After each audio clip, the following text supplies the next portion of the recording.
Welcome to This Explainer. Today, we're diving into an absolute masterclass of a cosmic detective story.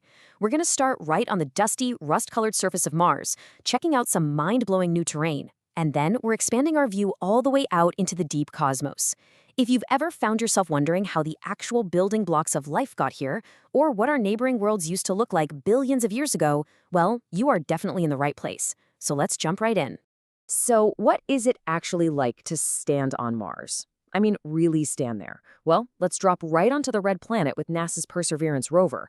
On May 26, 2025, the rover used its Mastcam Z instrument to beam back a 96-image composite. And guys, this forms one of the sharpest, clearest panoramas we have ever taken from the Martian surface. It's looking at a region scientists have nicknamed the Falbreen terrain.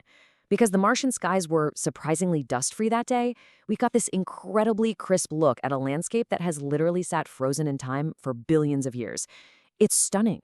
Check out the distinct boundary captured here. It's like a line drawn in the sand. On one side, you've got these lighter, flat rocks, and they are packed with a mineral called olivine. But look off into the distance, and you'll see these much darker rocks. Those are ancient clay-bearing rocks. Now, why does that matter to us? Well, clay forms in the presence of water. This specific Falbreen terrain might actually be even older than Jezero Crater itself, which gives us this absolutely pristine window into Mars's wet and potentially habitable past. To really understand what we're looking at, Perseverance actually got to work right before snapping those photos. Back on May 22nd, it drilled a small 5-centimeter wide abrasion patch right into these ancient rocks. By grinding away that weathered exterior, the rover's instruments could analyze the unblemished original material underneath.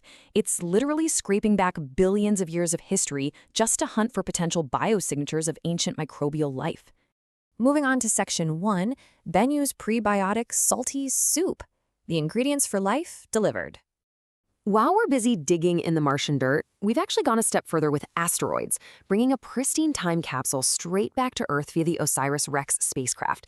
This uncontaminated sample from the asteroid Bennu arrived in late 2023, and the contents are absolutely staggering. It contains 14 of the 20 amino acids that life on Earth uses to build proteins. No way, right? But it gets crazier.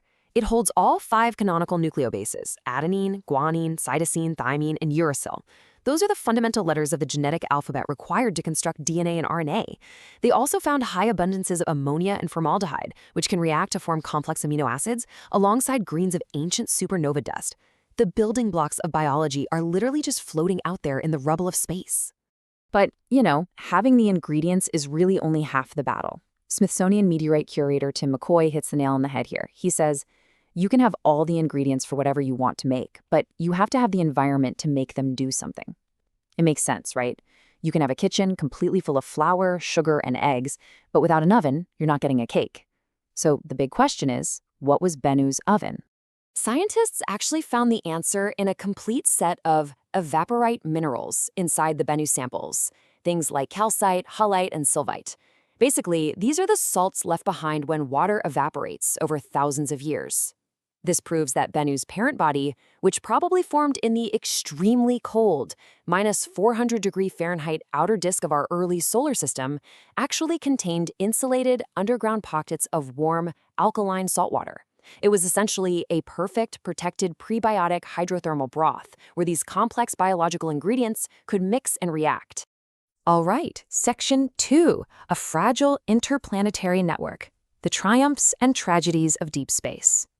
Gathering all this mind-bending data about our cosmic origins doesn't just happen by magic. It requires a vast, highly coordinated, and frankly, surprisingly fragile infrastructure of robots spread across millions of miles. Look at this rapid succession of deep space events. We had Perseverance successfully drilling the Falbreen terrain in May 2025.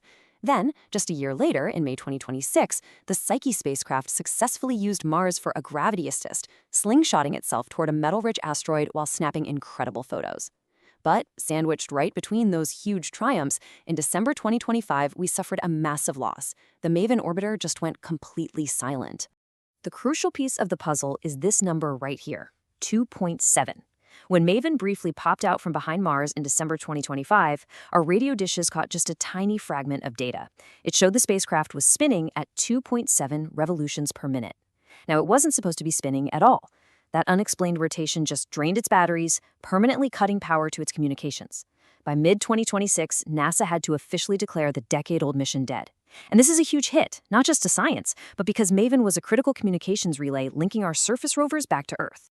But hey, before its tragic end, MAVEN completely rewrote our understanding of the red planet. It proved, once and for all, that solar winds stripped away Mars's early, thick atmosphere. It discovered that because Mars lacks a global magnetic field, it's actively losing about 100 grams of its atmosphere to space every single second. By directly observing heavy ions literally splashing lighter molecules out of the atmosphere, a process called sputtering, MAVEN gave us the definitive answer as to why Mars went from a warm, wet world that could have hosted life to the cold, dry desert the Perseverance is driving around today. Next up, Section 3. Weather on Distant Worlds. Exoplanet Surprises.